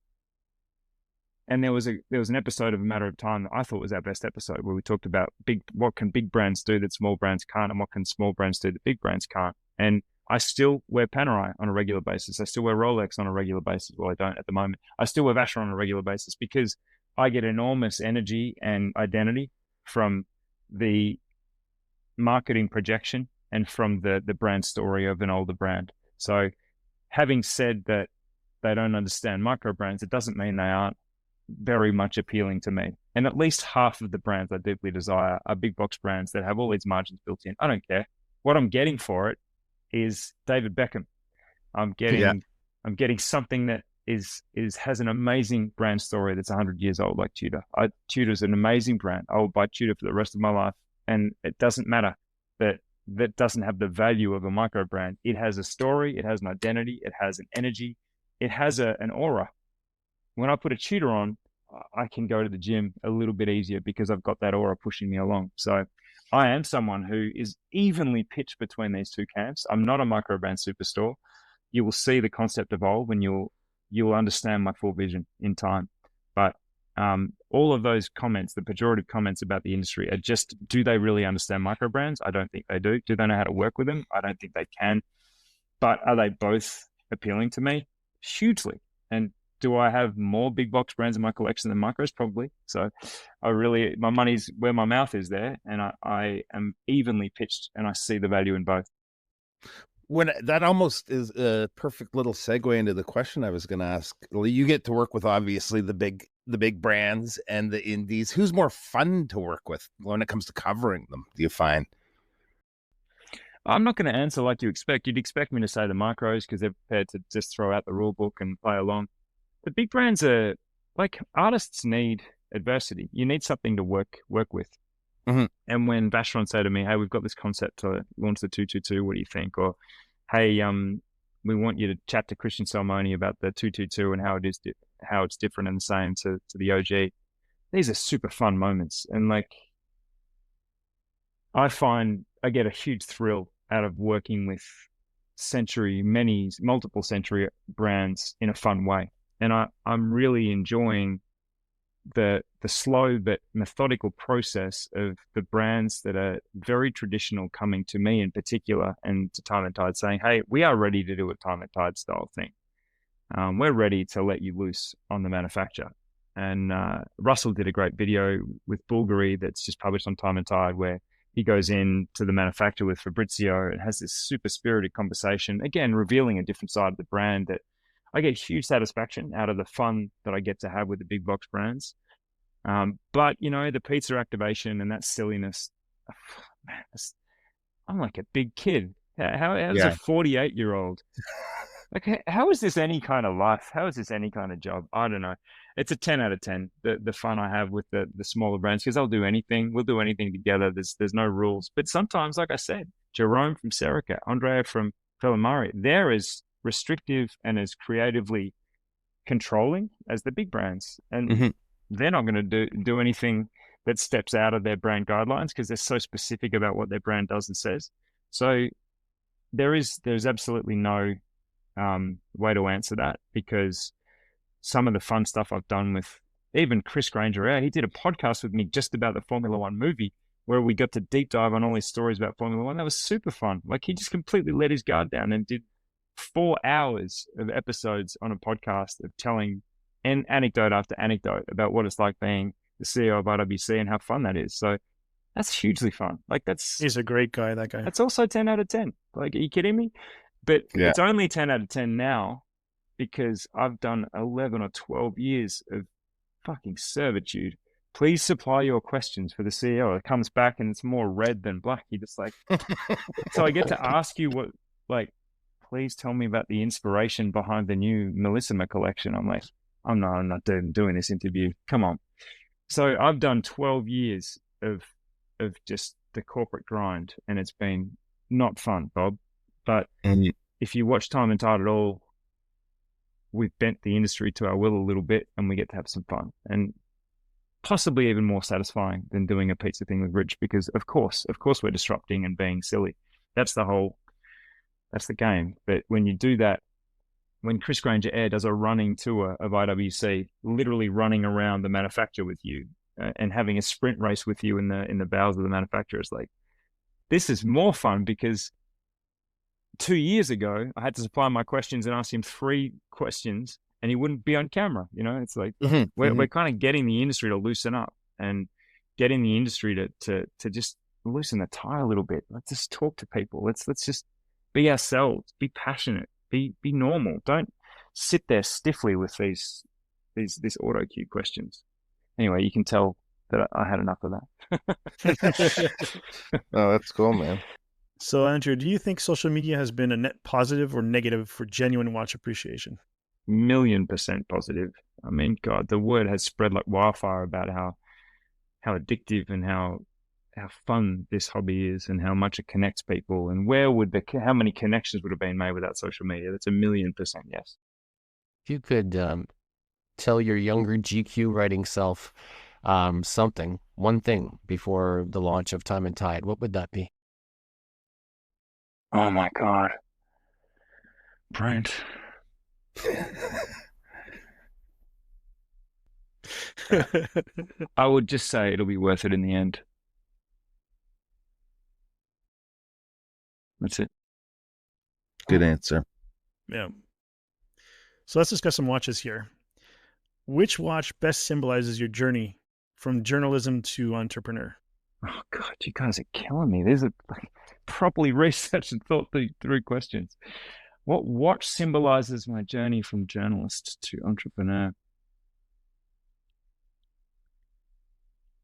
I'm going to go with the Time+Tide Doxa Sub 600T Pacific. This is a real sleeper of ours.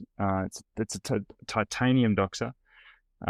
It was on an electric blue strap, and it symbolized the transition.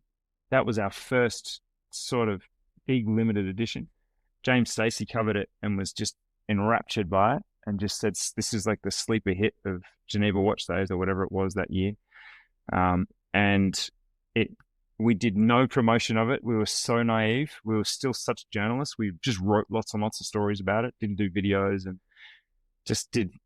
It was so poor, our campaign around that watch. Like nobody knew about it, but luckily the strength of that super bright blue, the super bright orange, the fact that it was titanium. There are very few titanium Doxas. I knew that was a collector hit.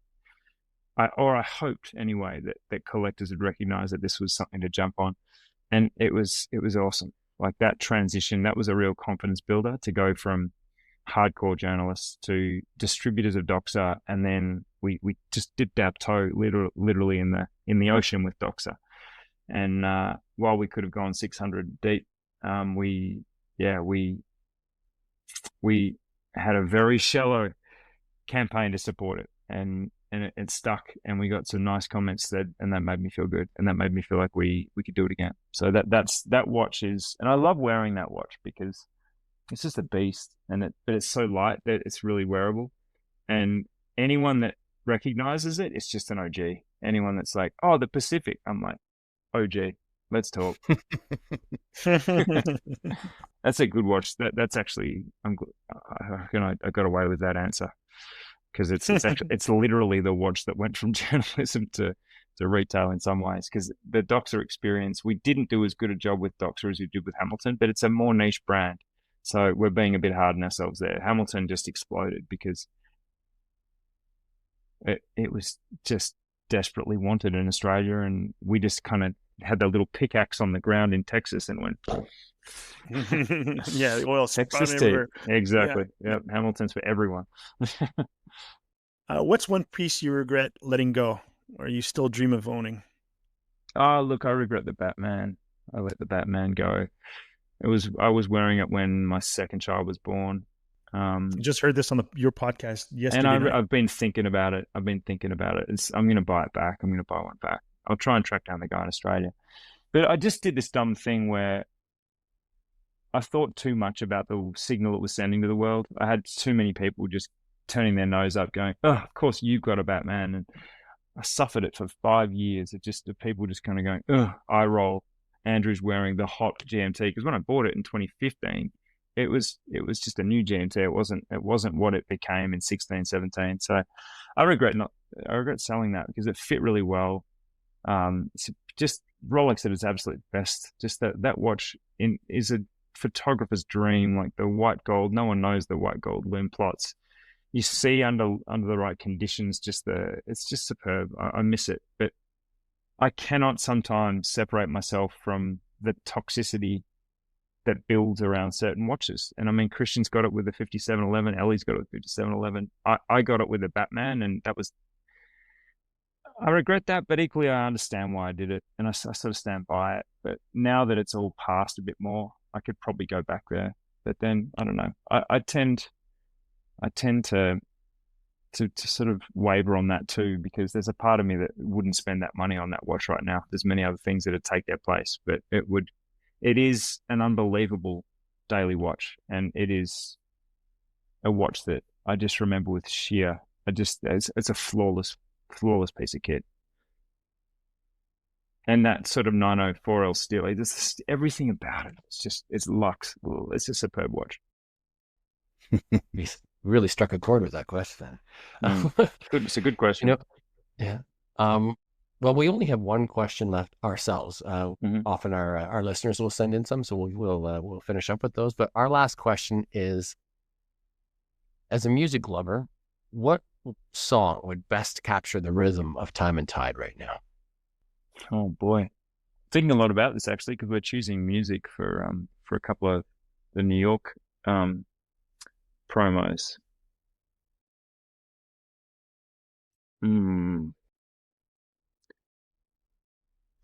Wow.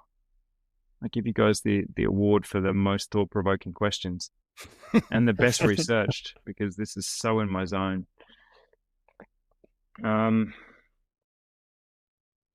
There's a song called Marquee Moon by a band called Television, and it is an epic song. It's like 10 minutes long. Production's amazing. It's super on a good stereo. This will just blow your mind. And it feels like it's never going to end, but there's so many like sections within the song that have different moods. And that's what I'm going for. Because I'm of course thinking of New York bands. I'm thinking of New York punk. I'm thinking of all the obvious ones, the Ramones, Velvet Underground, all the New York classic bands. But I'm good. And this is another one. Like, this is Richard Hell. Television is not a band I know intimately, but Marquee Moon is a song. Just got to track it down and just go on the journey. Stick with it. It's just phenomenal.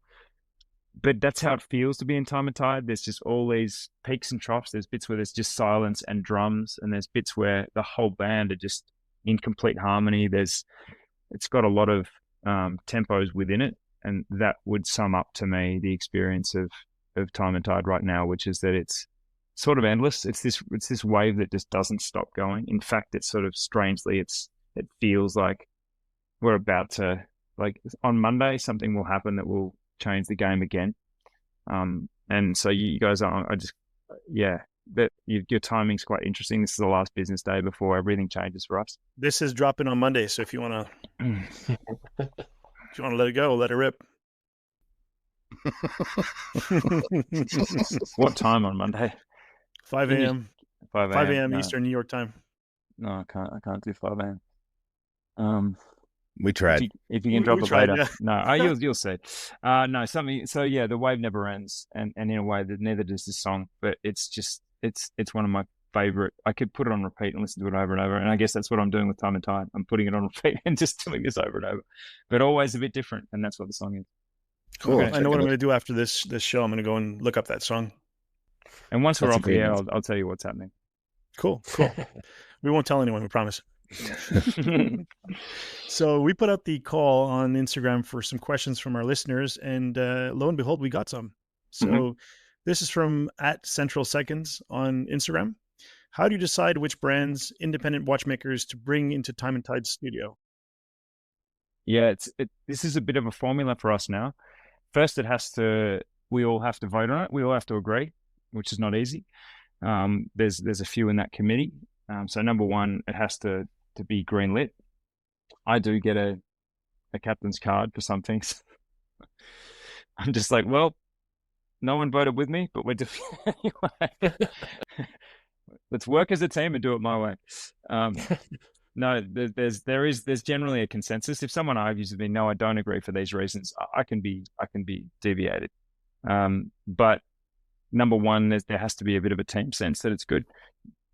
Then it goes into what's called a hot drops program, where it goes into these cabinets in the middle of the store as opposed to the cabinets on the walls. And then, because every brand will tell you the same thing, they say, Andrew, I want to be in your store. I've got a huge community. They're all going to come in and buy. You won't believe our sell through. It's going to be amazing. And it doesn't happen like that most of the time. Most of the time, there'll be a few people come in the first week, and then they stop promoting it because they prefer to sell direct to consumer than through us, where they lose a margin. So there's just a way for us to find out who's really hustling and who's supporting the concession as much as we are. So that tends to be where a lot of brands drop off in that hot drop stage. But then many brands, once they've if they come in, they bring their community, they push from their side, they're fully shoulder to the wheel. We see the sell through. We've had a brand come in with practically no brand awareness in the market, a brand called Bowcroft from the UK. And we'd sell one every 2 days as a minimum, because people come in and in the hand, it's just so compelling at the price. So the sell through has a huge impact, but it's also about how we work together as a team. Like, retail operations are very much where the honeymoon is over for many micro brands. Like, they do not build actual retail operations around their brand. And it just, oh, you mean we have to follow up on customer tickets? Oh, you mean we have to do after sales service? What? Like, this is, you know, there's a moment of truth there, and many brands fail at that, and then many brands fail at delivery. So, you know, the brands that we all like might get a spot in Hot Drops, and then the brands that actually are professional and sell through have a real shot at permanence. And there are quite a few success stories of brands that have gone all the way to the big time. And Denison's a great example. Yeah, Isotope sells a lot, and yeah, Jose's a good guy, and that's a success story. But certainly there are some brands that have started at the absolute bottom, and everything is just, they're deadly serious, they're professional, they understand that there's a lot of grunt work that goes into this micro brand thing, and it's not sexy, but it's necessary, or the whole, you can't be in retail if you don't have retail ops. It's kind of funny that you mentioned Bowcroft. I happen to have one sitting. Oh, look at that! Right. I know, but see, they're beautiful watches, man. Like, they're just punching so above their weight for 500 pounds or 400 pounds. It's like, oh my God. I think it's 316L. Like, it's great of steel. Feels good in the hand. Dials are nice. Just again, like Erebus, like these brands that just deliver a great sort of all-round product that, I hate that word, by the way. I'm shocked I said that. But they just deliver a great all-round watch for the price. And they're great guys. They're deadly serious. Those guys are so professional and so receptive to advice, and they're working on their retail ops every day as much as their watches. And that's a brand that stands. They may well get to a cabinet. They may well end up being a permanent brand for us, because we've got the sell-through. They're serious guys. They understand that the unsexy work of a micro brand has to be put in. You cannot just release mill graphs and keep titillating people with wonderful product, and then you need to do the work. And that's not to single micro mil spec out, but that's a brand that has so much going for it, but there's still work to be done, and it's all the unsexy work. The sexy work is 10 out of 10. But brands like Bowcroft, less sexy, far less standout, but they're deadly serious, and I back them. I back them to go all the way. They'll be more of a household name. Yep, good guys. So I have a question from Carl Murphy, WatchRunner80 on Instagram. He asks, with most microbrand watches available only online, do you think more places like Time+Tide Studio will emerge to give enthusiasts the chance to get hands-on experience with these brands? And is this how the brands can reach the next level? It's already happening. There's the Lush Attic, I think it's called, in Singapore. There's, I think, Revolution are going to do a watch bar. I think there's the limited edition around the corner from us in Soho. We're in Soho in London as well as in New York, strangely enough. But it's already happening. There's a fragmentation of retail that now sees sort of cohorts clustering together. So that's in motion. But yeah, at this point, I would say it's that on the way. there's still, they're quite piecemeal. They aren't as focused as Time+Tide. Time+Tide is very specific, and we're not having a bet each way by having tons of high-end indies next to small ones, next to big box. You will see an evolution of our discovery studios, and it will continue to surprise, but we've been very focused on having a simple, clear, understandable MO, which is we want to bring those internet famous watch brands into wrists. Another one here from DLevine61 on our Discord. Since you soon will have 3 boutiques on 3 continents, what would be your GMT of choice? You can't say the Batman. You got to pick another one. I really like that Fortis one. The Fortis one with the silver dial and the orange. GMT hand and like a beautiful sunray. It's a gorgeous watch. And then it's got a radial brush on the case as well. I mean, that thing in the hand is just so exceptionally high quality. And I really love that sort of monochrome steely look with the pop of orange. So that would be my choice. I love it. I don't know what it's called, but we've got it in the studio. Some of them. I'm not sure. There's only one that has that scheme. It's the current model. I saw it at Wind Up 2024. So that's where I discovered it. There's video of me looking at it going, ooh, wow, it's beautiful. So this next question comes from Jay Dang. He goes by Dangorology on IG and our Discord community. And he actually sent in 3, but for the purposes of time, we've just selected 1. Among the many micro brands entering the market, which brand caught your eye and intrigues you most? Wow, what day is it? What hour is it? Well, I'm just back from Wind Up. And because again, I sort of go around and I'm looking at everything. What would I choose out of? Because I had my favorite of the fair, which will be, I'm going to say there's a sort of an line extension of the Rivanera by Eco Nutra that are super exciting to me. And I'll describe it. It's moving from a tank to a tank normal. So there's a change of shape to the Rivanera.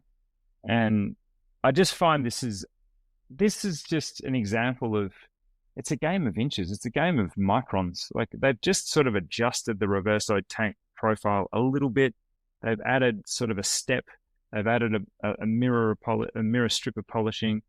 And they've done it in that microblasted. I love that microblasted titanium look. Like all our first 2 Night Surfers, our Doxa.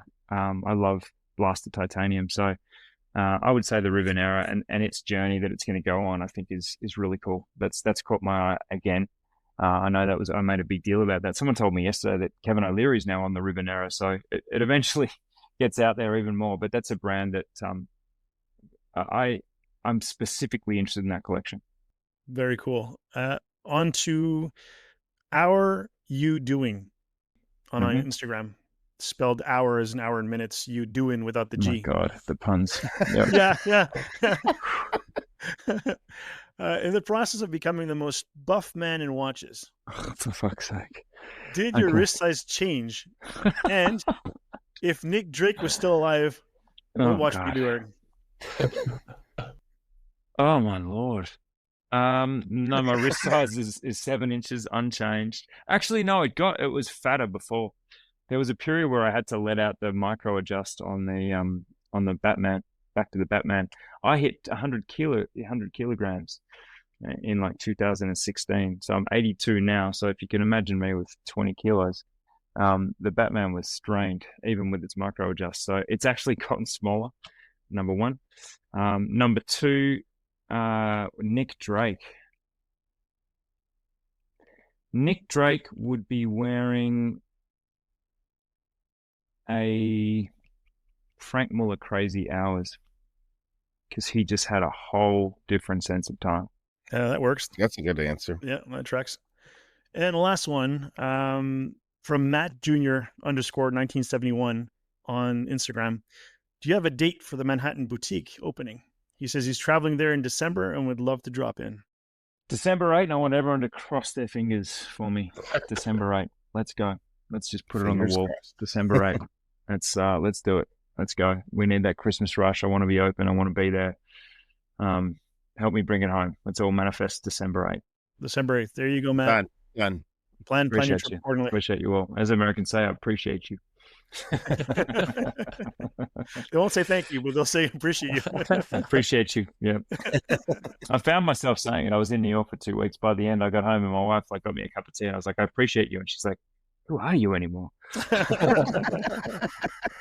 Did you say with a Brooklyn accent? Road trip, guys. Yeah. I said I'm American. American. Yeah. Well, that about wraps things up for us today. I mean, a huge thank you, Andrew, for joining us, for sharing your thoughts on storytelling, on journalism, on watch culture in general, and how they kind of intersect in a very meaningful way. If you enjoyed this conversation, Be sure to check out Andrew's work at Time+Tide and subscribe where you're listening right now. It really helps keep us bringing you more conversations like this one. Until next time, T2C out.